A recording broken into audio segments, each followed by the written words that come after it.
Here we are, fitness intelligence, my passions of bringing data and graphing all together. So thank you everybody for joining. Really, I kind of put a call out there just a little while ago on social media to see like, hey, who's interested in all this graphing that I kind of do and share in my content? And we had a big turnout on the voting polls. So thank you. A lot of people want to learn. So I thought, hey, why not share my skills here today? So my plan is to really kind of take about 35, 40 minutes, show you my work, answer some questions along the way, and then we'll see, where we end in about an hour. So, okie dokie. So objectives, it's 7 p.m. here, Eastern time. It's the end of the day. I want to make this as light and friendly and as educational as possible. So I just have 3 objectives here for everybody. So introduce you to what I'm defining as fitness intelligence. We're going to offer some practical approaches to what I do and give some examples of how you can analyze your data there.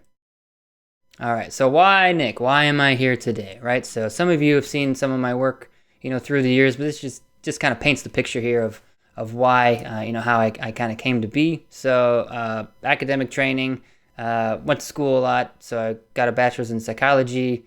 I have a background in organizational behavior management, which is applying the science of human behavior in the workplace. So if you have humans at work, there's some principles there that could help, and I got a PhD in behavior analysis at the University of Florida, so go Gators. I don't think we have any Florida people here, so I guess I'll be the lone Florida representative.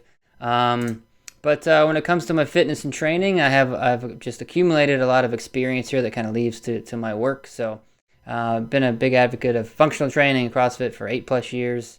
I've been coaching individuals, specifically Go Gators. That's right, Julia, I forgot. Coaching health and fitness for 5+ years and earned some extra certificates to kind of expand my scope in the area. And I have a general background in baseball, wrestling, cross-country, golf, soccer. I'm just curious if you could maybe answer in the chat here, what sports do we have represented here, or just exercises of choice? I'll go ahead and wait a couple seconds. Those are my 4 or 5, really 6. I mainly just practice weight training, but if you just want to share, running and yoga, good. Kristen, thank you. Rugby. Cool. I love rugby. CrossFit. Yeah. Jennifer Blackburn tearing up the leaderboards in the open. Soccer, but I work at the gym. Triathlon. Stephanie, good. Weight training. Ski, bar, Pilates. Juliet. Oh, yes. The Colorado lifestyle. Jiu-jitsu. Wrestling. Nice. Cool. Running, spin lifting. Yeah. So we have a good variety. A lot of great sports here represented. So really, I kind of said in the beginning, my passion here is to my passion to help others make meaningful health and fitness decisions with data, and of course I'm going to wear my behavior analyst hat, the behavioral kind of approach to these decisions when I'm looking at those analyses. So I think there's some opportunity, and all of you here are interested, so I'm excited to see what you guys think. So as I do love data, these were the total registrations as of 4:30 this afternoon. We had a couple late walk-ins, which is totally cool, but I asked you a few questions about what type of person you are. Are you a data nerd, coach, athlete? Possibly you have some gym owners here in the audience, but a lot of people love the data, call themselves athletes. Some people are coaches themselves, so I think a good mix, and everybody registered, so that's more feedback for how well my marketing went. But thank you everybody for registering. It definitely helps out a lot for making this a really good webinar for you all. So that is about you. So now let me pull my messages up, make sure I don't miss anything. This has been, kind of my journey here, how I've kind of blended my 2 worlds. It's going to give a good kind of background of how I think about data and fitness problems. So I began in kind of the behavioral healthcare space really over 10 years ago now, which is kind of crazy to think about. But I just had some basic graphing once I kind of got into like an assistant consulting type level. I did some basic things in Excel, kind of self-taught along the way. A couple years later, I got into graduate school, and I call this like intense Excel. So many different analyses, different dependent variables, right? You're in master's school, right? Graduate training. So my technical skills had to increase a little bit. Then I joined the PhD program. And so the green bars here, this is going to kind of be my kind of data path.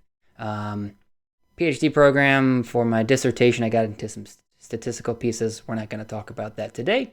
But you can kind of see how the evolution of my kind of graphing here has kind of changed. And then working in industry after I graduated, got more into what I'm calling BI, which is business intelligence.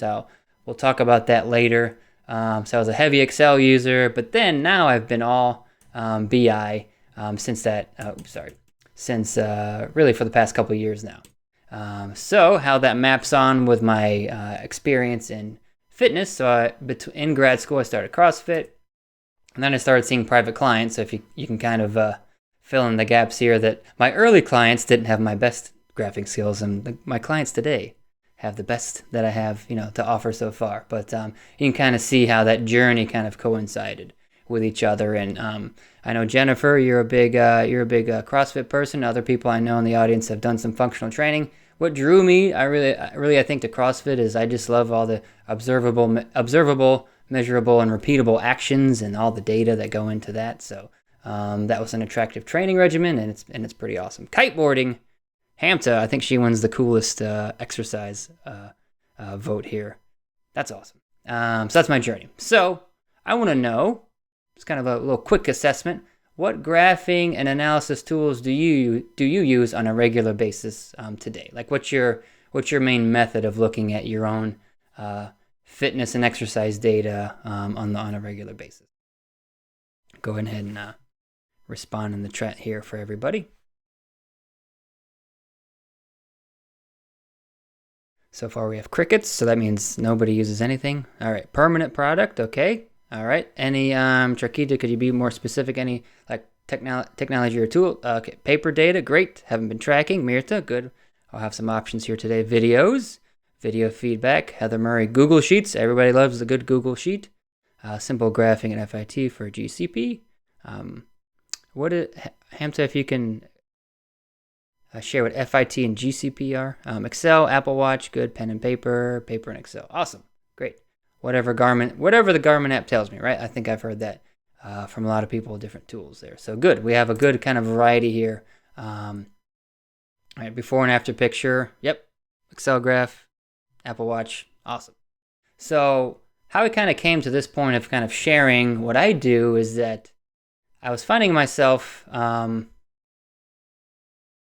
with this task of I was acquiring more clients, had many data points to analyze, and really it became very difficult with so many data points, right?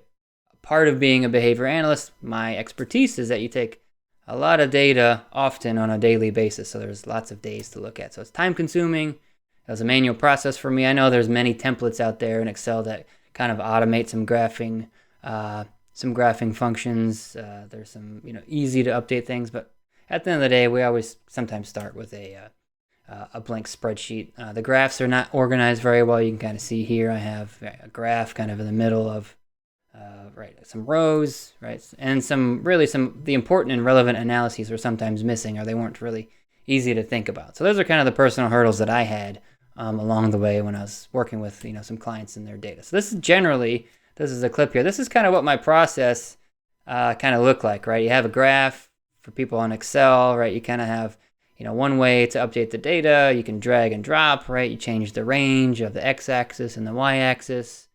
I'm not showing it here, but you can look at the specific. There's a pop-up window sometimes. I'm trying to move the phase change. That's important for intervention purposes, right? Things are kind of all over the place. I could have grouped some things now that I'm looking at it, but then I have to scroll over to another chart, right? You might notice at the bottom I have multiple tabs and tests here. So again, when you're looking at data week to week, you can kind of see that there's a lot of plug and chug here, right? It worked when it was okay, when I had like 1 or 2 clients with a couple targets, but at scale, it's not scalable. So I had to think about, okay, what am I going to do differently? So here's some just other examples. But again, you kind of see I'm going through kind of the motions of, all right, I have this, so I'm looking at a different chart. So I wanted to get away from that, right? So you can kind of, see, you see that my messy spreadsheet. We got I've seen some that are beautifully color coordinated. That's not my strong suit, but you can kind of see, right, the process. It's going to look probably similar for those of us that use some type of spreadsheet, right? So I thought there's got to be a better way. At the time, I didn't know about it. That would have been in 2017, 18 when I started getting clients. So, my thought was like, why are we stuck in spreadsheets? It seems like everybody's in this world, and how can it be better? And that's what I'll be presenting on today. So the problems that we face here is this. It's really not access to health and fitness sports data. That's not the problem, right? We have Whoops, we got Garmin's, we have Fitbits, we got Apple Watches. I think some of us have mentioned in our comments already, whatever Garmin tells us, Apple Watch, right? Those are the popular trackers. I love data so much, I actually have 2 trackers at the same time. I got a Whoop a while ago. I wanted to see what that was about and see how it mapped down with my Apple Watch data. Maybe I'll get a third one on my ankle. I don't know. Right, so access to the data is not the problem. What's the problem? The problem is, I highlight 3 here, but the first problem I see is that you can't view all of your fitness data in one place, right? We may have our Apple Health data or our Android Health data on our phone over here. We may have our Fitbit and our Garmin. So I've experienced multiple times there's syncing issues at times with that.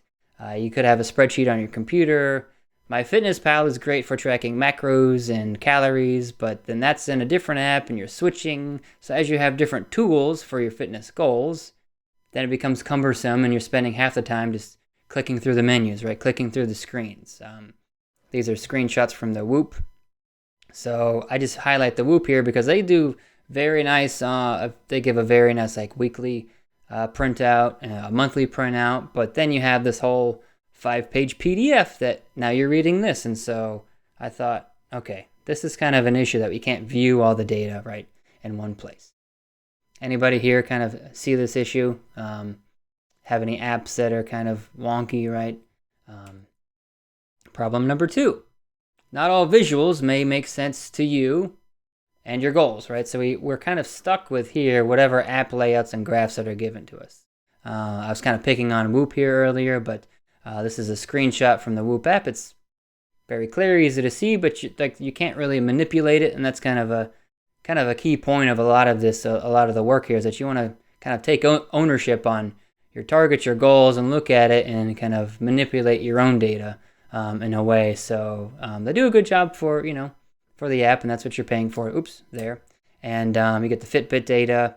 You have a pie graph here. You have a histogram with the Apple Watch and the steps. So, but how do your goals? How do those overlay on what you're working on? So you're just kind of stuck with like whatever they give you, and they're fantastic products. They're companies that have this figured out. They've done plenty of user experience research and gathered feedback along the way. I mean, they're making millions of dollars every year off of subscriptions. They're doing something right. But when it comes down to owning what our goals need to be, then there's behaviorally, response effort wise, the things that we need to do, it does get a little cumbersome, right? And the third problem that I see, say we do have spreadsheets that we're using. Some are very nice and color coded. That's a screenshot that I took, but the data are going to be a little messy, right? That was the example there with that WOD. Sometimes they're nice and clean, but they're kind of a little bit all over the place there. So out of the problems that I kind of listed, right? Problem 1, can't view all the data. The visuals don't make sense. 3, do any of these kind of make sense, or anybody else kind of experience some of these similar issues? Go ahead and respond in the chat there. Do you have like messy data sheets and you want to clean them up? Is it you just have too many apps that you use? You use all the apps? No apps? Yes. Abby S says too many apps, right? Maybe Abby, as a follow-up, can you give us like list all the apps that you do use? Yeah, Julia, yes, all the apps, right? I've been given feedback too along the way. It's like, well, can't you, Nick, just make one app to rule them all, right? Lord of the Rings style. I'm like, well, I'm not exactly a coder or developer, but maybe there's a unique way we can kind of look at it. So, all the apps, very difficult, right? So, Abby says, my fitness app, Nike, Runner Keeper, right? I know, the running world, the triathlon world, the ultra world, you get into all kinds of very competitive app spaces that there's sometimes when you just type on your phone and you need a running app, there's just going to be 50 to choose from. You don't know which one to use. So, right, that's a whole different conversation. But here we are. Enter fitness intelligence, right? The whole point of this, leading up to this, we have these problems. How are we going to solve it? This is what I'm calling fitness intelligence. And the idea comes actually from my business experience and how that would apply here to the fitness world. Yep, Stephanie adds Strava, MyFitnessPal, Garmin, Training Peaks. All very good, sophisticated apps, but how do they work together? So business applied to fitness here. So just as a definition, Business intelligence is a set of methodologies, processes, and technology that convert raw data to useful information for desired purposes. Very basic, very tangible, not anything special, right? So raw data here, I think it's important to think about. That's what we come in contact with. Like every day, we get the steps on our watch, we get the raw data from the calorie tracking, all those things. And so here, this is going to be groundbreaking research. What I'm calling fitness intelligence. Everything is the same except you just use it for fitness purposes, right? Health and fitness, right? Targets, health and fitness outcomes or goals, right? Desired purposes in the business context would be, right? What's the business unit? What's the revenue? What's the profit loss? What's the onboarding situation look like? How is training going? What are important KPIs? You can take those same ideas and principles and apply those to fitness. Like what's the important KPI for, right? Our long-term health, right? It's going to be resting heart rate could be important. Our total weight, right? How much weight? What's our general body mass index, right? Those KPIs as they relate to fitness could be very important. So that's what I'm calling, that's my working definition of fitness intelligence. So oftentimes what's involved in modern BI, you got people, process, technology, you got all these titles, right? Data engineers, scientists, data analysts. Do we have any of those job titles in the room? I'm not dinging them. They're very good at what they do, but they're going to be in the hard coding world doing all kinds of complicated things. Processes in the business, right? You think about the business setting, committees, code, management, technology, right? All these words, all these big complicated words. But you're saying, whoa, Nick, stop. We ain't got time with that. You think about it, you're kind of your own little mini business. Your own health and wellness is your output. So that's what we're going to be focused on here today. So it's the idea that comes from business applying it to fitness, and I think it works beautifully. So when we think about the next steps, and I'm going to show you of how this looks, I just want to encourage you that you can do this, right? If you can keep a couple spreadsheets clean and organized, right? If you can drag and drop, use a mouse pretty well, then you can do some really amazing things, and really you have a blank canvas. Literally, the tool that I'll show you it comes up as a blank canvas, and you can do really anything that you want. You're kind of limited to your own imagination. All right, so the 3 steps here, this is going to be kind of more the technical piece of it. I'm going to stop here. Does anybody have any questions about anything that I've covered here so far? Anything as far as the problems, anything at all? I'll pause here for a minute, see if anybody has any comments.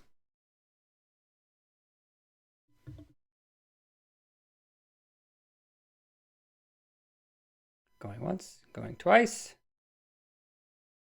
Go back to here. All right, so moving on. So the 3 steps here, this is more of kind of the technical how-to, and I'll have some of my tips here along the way, is that you're going to have 3 steps to the intelligence. So there's 3 general ideas that you got to gather the data, wherever they come from. You got to combine them in a unique way. And my goal here is to make it as simple as possible, and then you're going to create a visual, right? So gather, clean, and create. Casey, thanks for joining. All right, so when I'm talking about gathering the data resources, or we can think about it as data wrangling. So what does that look like here? So you have to think about which data do you want to analyze. So we got step counts, heart rate, exercise minutes, miles. That could be important for a triathlete. Elevation for a runner.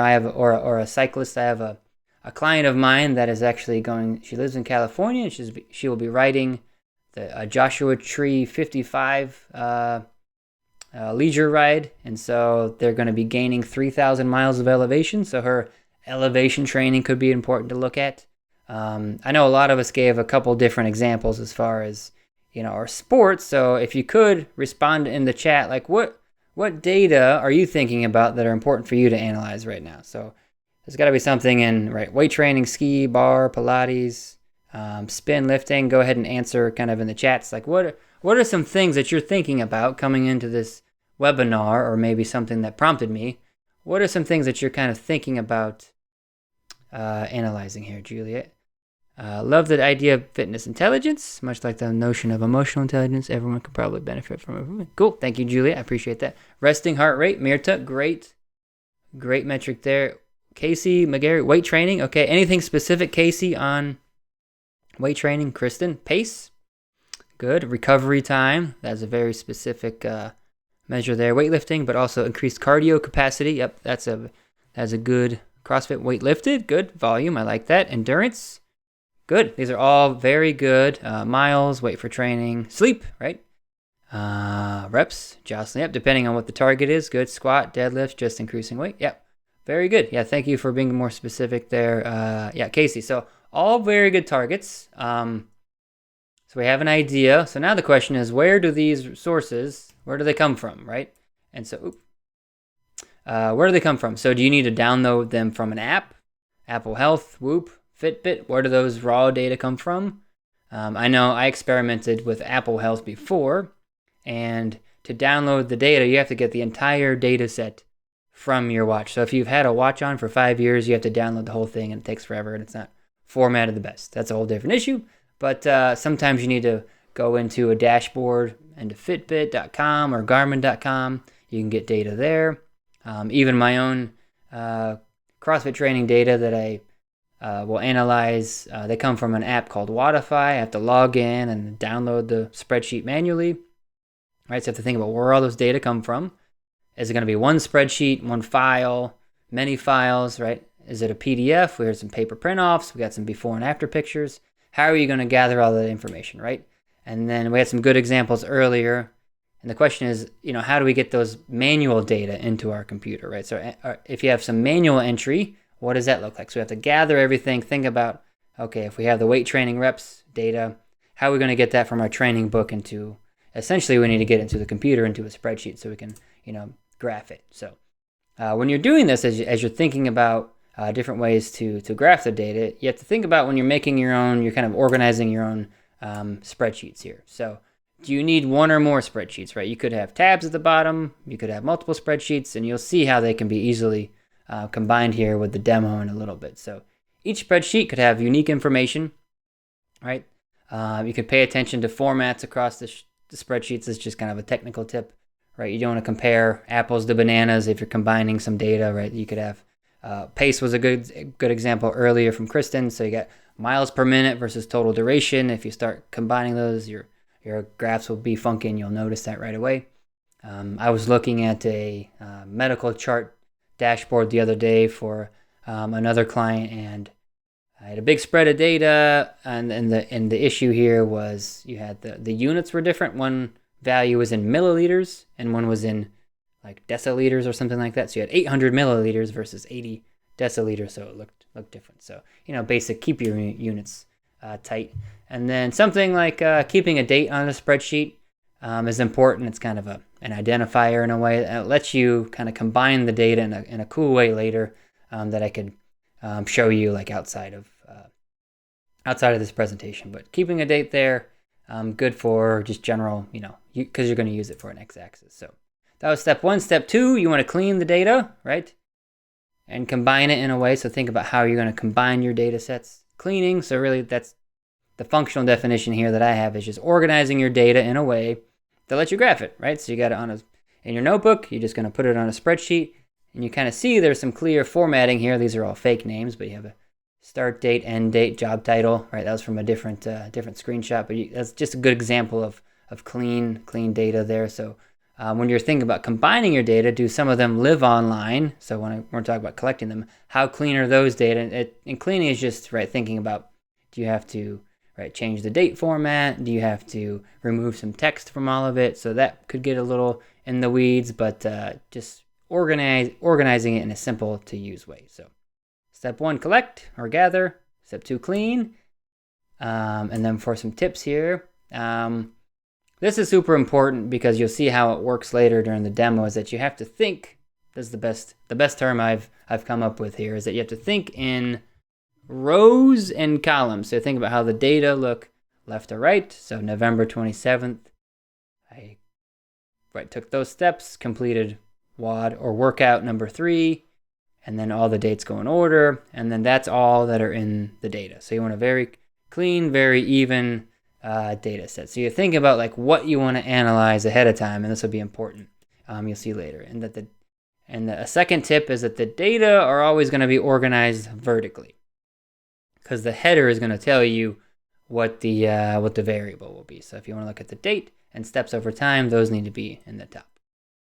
And when you're looking at, right, going up and down vertically, you want to make sure that you keep, right, you have a date column that's only dates. No dates, text, or numbers kind of hanging out together. You don't want to start like WOD completed and, row or cell A8 here. You want to have every new variable goes left to right, gets its own column, essentially. So think in rows and columns, always at the header. Row 1's always the header. Data are organized vertically. And sometimes, like whenever you are downloading data from Garmin or Fitbit or other data sources, the top row by default is always going to have like that name of what the variable is. And that's kind of set up that way because that's how they graph things in their apps. So same kind of concept here. In step 3, you gather the data, you clean the data, and then you're going to create a visual. So how should they look? What's the best visual for the job, right? What do you need to look at when it comes to analyzing your heart rate data, your reps, right? Who is the audience? Is it yourself? We have some coaches in the audience, maybe some gym owners. Is this for a client? You have to make it easy for them to understand, right? If we have 15 of us or so that are data nerds, we know what this graph is all about, but what's going to be the easiest way to convey the message here for them to, when they see a chart, what's happening in this, right, in the visual. And that's always a work in progress. You're always getting a feel of who your audience is when it comes to right, the data presentation itself. So which leads us to, what's the data story, right? So are you targeting a specific goal? This is just a generic graph. I'll give some examples here in a little bit. Are you looking at specific behavior or performance? Is there an outcome? Are we looking at weight lost? Is there weight on the bar, right? Are we evaluating a program, how effective a training cycle was, right? I worked with a marathon runner early on, and we were evaluating a program. This was before I got into this fitness intelligence work, but we found that her training program, her performance dropped off because we figured out that the running volume in her program actually decreased by almost like half, and she couldn't figure out why she wasn't running as well as she used to. And so that type of analysis was important to tell that data story when we put the old coach, new coach, performance went down, and so that was the story that we needed to tell for that client there. So creating a visual, right? You have gather the data, clean the data, and create the visual. So for the visual tips here, keep your layout clean. You need to be able to tell a story in 5 seconds or less. Who can tell me what's the story here? Hopefully, if I did my job right to bolster the point, what's the story here? Type in the chat if you can get it. Tell me the basic story that's happening in this graph on the right. This will be a test if I made a nice clean visual.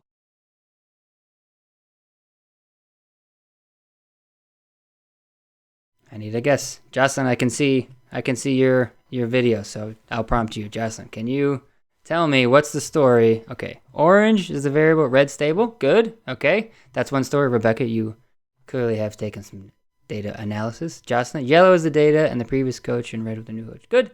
Those are all good answers. One interpretation I have is clearly orange points. You're getting more orange points than red points, right? Over time, right? Something basic like that, right? Easy to see, easy to separate. Both good answers.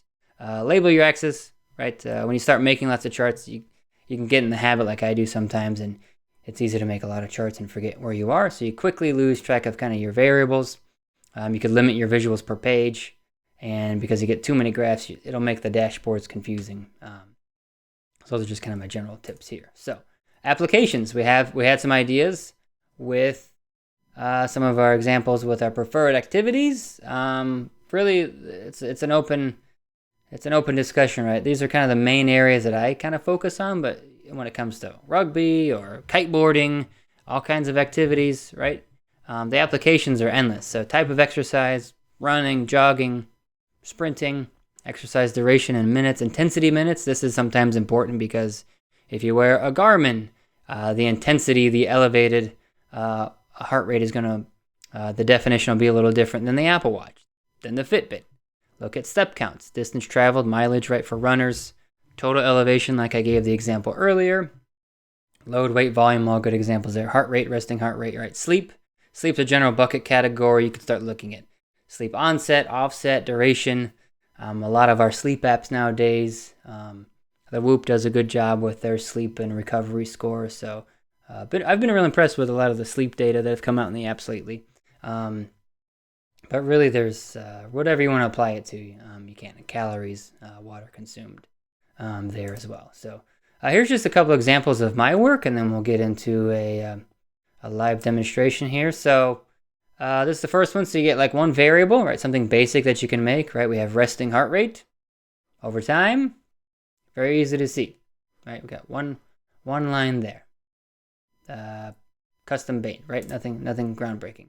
Now we can start getting into two variables on one graph. This is starting to get a little artistic here with how you're looking at how the data are included with a phase and phase change and guidelines here. So you got exercise minutes right in the green. You got resting heart rate in the red. So if you look at those together, these are going to be correlational, but it is the story here if you kind of analyze it. We have the resting heart rate, average resting heart rate, a little higher when your exercise minutes are low. Once you increase your exercise minutes, then that resting heart rate goes down. The idea, right, your heart is getting stronger.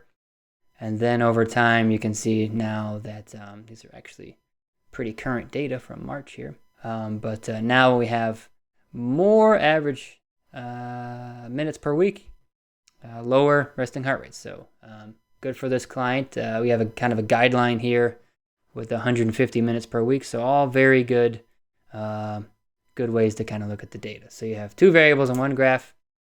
Weightlifting, we got a lot of weightlifters here in the audience. You can start looking at, this is for weightlifting, but you could look at, it could be really any type of teaching target, any type of skill that you're looking to improve. You could look at like a session analysis. So you have the date here. You have like your total, like your set. And I just had to code this here. So this would be your lifting set. And this is the volume. And you can just look at over time, right? We have the volume staying pretty consistent on your sets and reps, right? Reps being the size. And so you can start breaking down, okay, on 324, this individual did 4 sets of the back squat. And then I don't have the volume up here, but this is just a quick little grab here just to do like a brief like session analysis for volume on the back squat. Then you start combining all of these data and you start creating like your own very own custom health dashboard. Now I had this client's name covered up here, but she loved this neon green chartreuse color, so we made it nice and fancy for her there. But what do we see, right? We see a couple different things. We got right weight, right? That's coming from a spreadsheet. We have a BMI that's calculated. We see right away, oh, she's doing great overall. She's down 30 pounds. That's fantastic. We've looked at some calorie tracking, and you can kind of see the goals right here, all beautifully displayed in kind of like one area, right? That's like one snapshot. That kind of gets to the issues with some of the Excel, dragging and dropping everywhere, right? So again, we have kind of some good, what I call some lagging indicators, some outcome measures with the weight. You see most of her BMI, her lower scores are in this year. And you kind of see where we are with the goals. So you start building, piecing these things together. You create your own individual dashboard. And that's what's most important for this client here.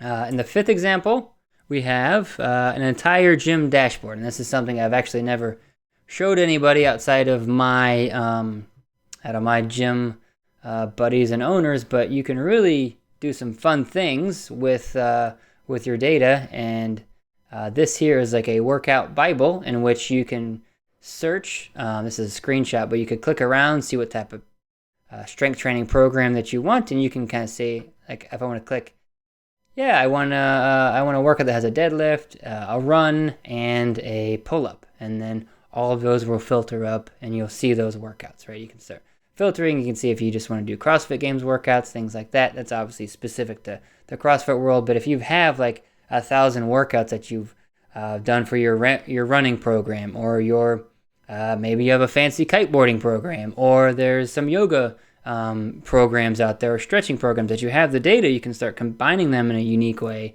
to make it easier that you can search and find all kinds of workouts.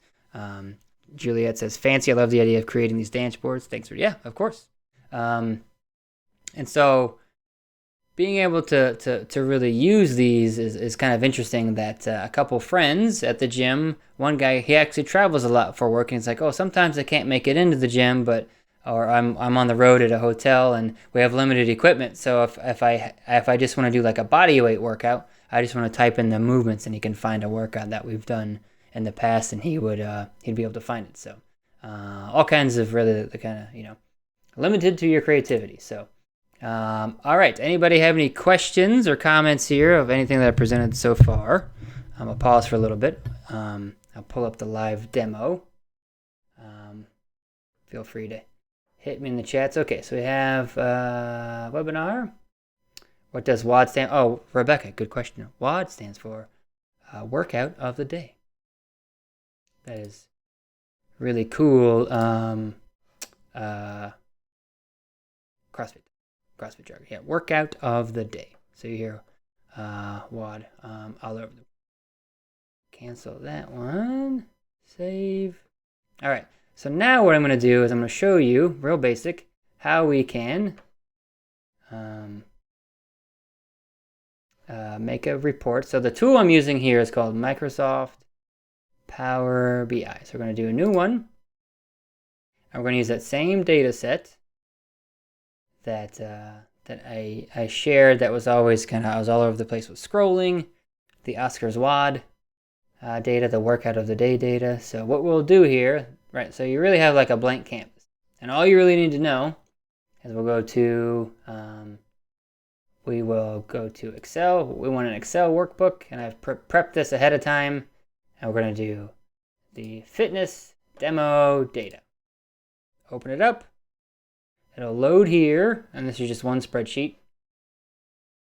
And then here, if you have all of your data like in one spreadsheet, these are all the tabs that are on that. So I just want the BI data that I prepared for this presentation. So it's going to show all the columns that we have that we cleaned in step one, and this is kind of the combined step, right? So you're kind of collecting the data, bringing it all in, and all you need to do now, everybody with me? So it's going to load it in here. And so you have basically your columns, right? So these are just columns. And so you just drag. That's the beauty of the tool here. Juliet says, sorry, Microsoft Power BI. Microsoft Power BI, which is business intelligence. So again, it's that business tool applied to fitness. So Microsoft Power BI. It's a free tool to use. So bring the date in, right? Those are the dates. And we want to look at steps, right? So here you essentially just drag them over, right? Dates and the steps. Okay, we have all the data here.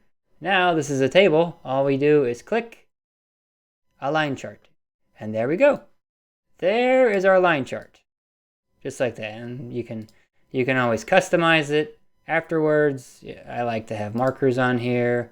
This is clearly a big data set. So it goes back a whole year. So kudos to MA for tracking all these daily steps on a sheet. So these are the daily steps, right? So the issue that I ran into, you kind of saw in my spreadsheet, is that I would then, so it's easy then to just copy and paste, right? So I can make another graph just like that. Now you guys got to give me some feedback. Does this seem pretty easy so far, or does it seem too complicated? Just give me like a yes or a no. So those are the daily steps, right? Or just change the title. I'm obviously been using this tool for a while, so I can just say daily steps. I know where all the things are, make it in the center. But now this could be kind of Power BI lesson number 2. Seems easy. Thank you, Jennifer, following along. Well, great. Thanks, Jocelyn. Appreciate it. And then we'll make this one the weekly one. So a trick I've kind of learned is that if you remember in my screenshot, I had to make like an average on the presentation. I had to make like an average of the week, count the days, do like 7 days at a time. Not very effective. What I learned here is you can do is that you can actually just group the dates by 7-day intervals to get the week. So you just get like a week, just like that. So this really here, I'll just rename it. And this is the week. And all you would do here is like say, I don't want the date anymore. I just want the week. So now this is going to be, and you just check, this is part of the tool. I'm just going to do the average by the week. So it looks like we have about 52 weeks and we see these are the average, right? And so oftentimes when it comes to actually the consulting work or your own analysis, is that when you have lots of data points, you want to smooth the data out so you can kind of see what the weekly averages are. And then you start seeing like, oh, he must have went to Disney World and took an average of 15,000 steps for like an entire week. I think he was on vacation or something like that. So then you can do a week just like that, right? And the same thing is that, let's say you wanted to look at, monthly trends, right? So you could say, I want take the week off and I want just the month, and maybe let's just guess, X is here. Just say we want the month and say which, I'm kind of taking a couple different steps here and say which month on average over this 2-year period had the most. Now can we order them, right? Average of steps. There we go. So we sort high to low, all things being equal, right? May was the most active month, followed by September. And look at that, November, December on average, those are the least active months. Oh, wow. You could say it gets cold, it keeps people inside, and there's fewer opportunities to walk, right? Something maybe like that. So then this would be the monthly, or this would be the year, right? We change this to year. Yearly data, or monthly, sorry. Monthly data, just like that. So now, there you have it. You have daily steps, weekly steps, and monthly steps. So I pretty much created those 3 graphs and did it in probably about 5 minutes, whereas before it would take a lot longer if you're on the Excel sheet. Now it looks like I do have a little time. Anybody have any questions? I'm actually going to show you kind of a neat little trick about the magic refresh button once you get into this here. So you got the demo data.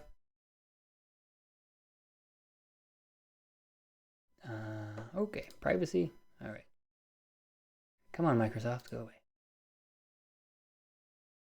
Did you use the Microsoft to create the Yes. So, yep. Sarah asked the question: did you use Microsoft Power BI to create the dashboard in previous slide? Yes. So, again, you have kind of you have the creative liberties, right? Of you can make some charts, and then you start becoming real creative with once you start organizing, right? Data and tiles and buttons and everything. I can show you real quick. I like kind of the graphic design aspect of this. So here then is where you start looking at, okay, if I want to make a button or a header, right, like this. Again, this gets into that making it easy to consume. You may be organizing this on a report, and then as the shape here. Title, maybe it's the title. Title on. This is the test demo live. Okay, well that's up there. I think the shape had. There we go. There it is. So you can kind of see here when you get the text, you can say live data. Live data, and Power BI has actually gotten a lot of fantastic updates here. So with date, live data. So we do that, take off I can spell on the fly, turn that off, right? So then you start getting into the headers and everything. So, Sarah, does that help? Jennifer said you had to enter this data into Excel initially. Correct, yep. Jennifer, that was kind of some prep work ahead of the meeting here today, but that's a great question. So you do have to know, again, that's that, right, collecting the data, cleaning the data, I'm getting it ready to visualize. That's kind of the piece. Yep, Sarah, good. So you put the data in Excel first and then import it into Power BI. Yep, that is the simplest. Charkita, yep, you got it. That's the simplest way to do it if you're just working with Excel. And then really the options are limitless, because this here, again, this is your one spreadsheet, and you could have a spreadsheet of your heart rate data. You could have a spreadsheet of your Strava data. You could have a spreadsheet of your whatever else data. You can actually connect. We won't have time here to show you today, but there's an option that you can just connect live to a Google Sheet, and that's how I use all of my client data. They just funnel in when I hit the magic refresh button. So I'll just show you here what that looks like. So when you have, let's use WOD completed here. I'll show you how this works. So we got WOD completed. We'll make a quick graph, and I'll delete some data so you can see how quick it works. So WOD completed. We can just do axis. There we go. Now we'll just make it easier. So all I'm doing, right, I know the data, it's organized in a good way, and I'm just dragging it over, right? So, oops. I don't want to do that. Which one did I want to do? I want to do, okay. Legend. That's what I want to do. Okay. So here, and count. Sorry, that was a percentage, and here I just want to do a count. Okay, so this is what the graph looks like now. So now, this exercise, I'm going to show you the refresh button. So this is the beauty of using a tool, a business intelligence tool, is that I can go back, oop, not there. I'll go back to the data, and let's just delete half of the data. Oops. Right, so the data aren't here anymore. All right, my Microsoft keyboard is not working. I'm just going to clear. All right, so we got very few data points. All right. Now click save. All right, save in the spreadsheet that we're pulling from. It's already connected, right? So we're going to see half the data disappear. Oops. And now we hit refresh. And this data updates. See, it changed just like that because we removed the data, right? Now if I were to go back to that same spreadsheet, and that is the awesome part. If you're not doing this emoji right now, whenever the data come in like that, if you remember earlier with me going around, mousing around, clicking all the things, that is the biggest, that for me, in behavioral jargon, I'd say that was the behavioral cusp, if you will, that once I saw you could refresh the data just like that, I'm like, oh, this is the tool. So if we go back here,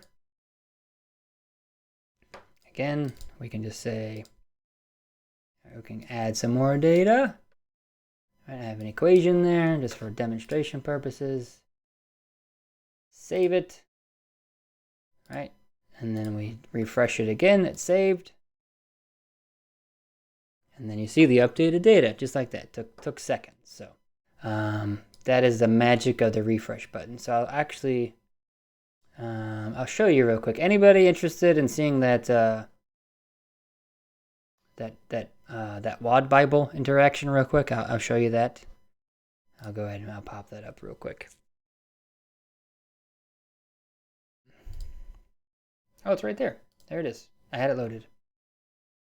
So here, now we have some time, and then we'll wrap up here. Yes, Juliet says yes, yes, yes. So, here you go.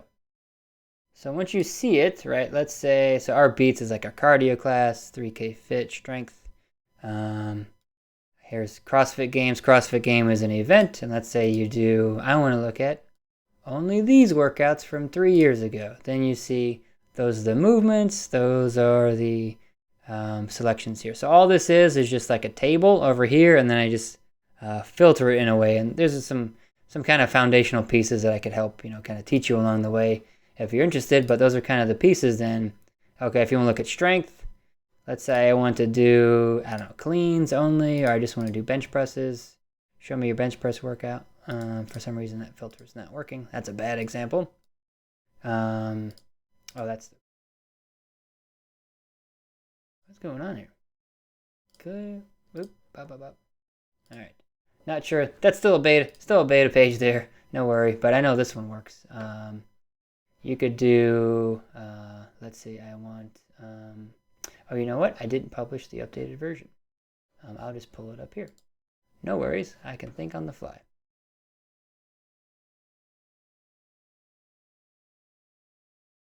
Sometimes when you make these updates, you forget where the most recent version is. So I appreciate everybody's patience.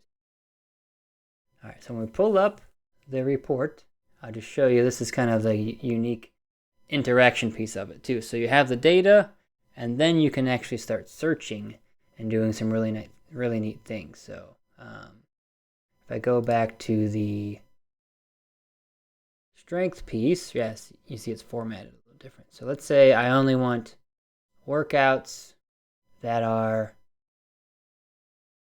it's going to take a little longer to load because we're in the file itself. Let's say I just want a workout for time, right? So it's going to give me only the time workouts. And then let's say I just want a clean time. This should be good. So these are only going to pull up workouts that have the word clean in them, so they have power cleans in them. And then the neat piece here, as you might see, this is some fun analysis for comparing performance, is that you could look at, again, these are WODs workouts. If I just click this one workout here, you could see the performance of everybody that did it for that workout. So you could see if you did a modified version, the black dots, this was your time, most people between 30 and 25 minutes. But if you did it, the hard version, the RX version as prescribed, then the time was a little slower. But you can see the total performance there. So if you have a workout, you can say like, oh, how long should this workout be? Then you could look at it at a kind of an additional layer like that. So, yep, Jennifer, that's right. So I pulled all the data from the tool, the software Wodify. So, yep, that's what I did. Yeah, Jennifer, I could show you some cool stuff. Yeah, on the CrossFit. So it's really neat there. So let's go back to the play. And then any questions here before we kind of move on past the demo? We're kind of coming up towards the end of the presentation. I went through the demo, gave some examples. There's some good questions earlier. I mumble sometimes and I talk fast, so I might skip some things. So, no? All right. I'll keep looking there. So the summary here for you guys, fitness intelligence is a set of methodologies, processes, right? It's useful to convert that information for fitness purposes. And my approach, hopefully you've learned one or two things here. You can organize the data better, keep it in one place, offers flexible visuals. Sarah, just like you asked, once you start organizing some different graphs in one kind of area, then really it's really neat what you can kind of do there. And with a little practice, anyone can do it.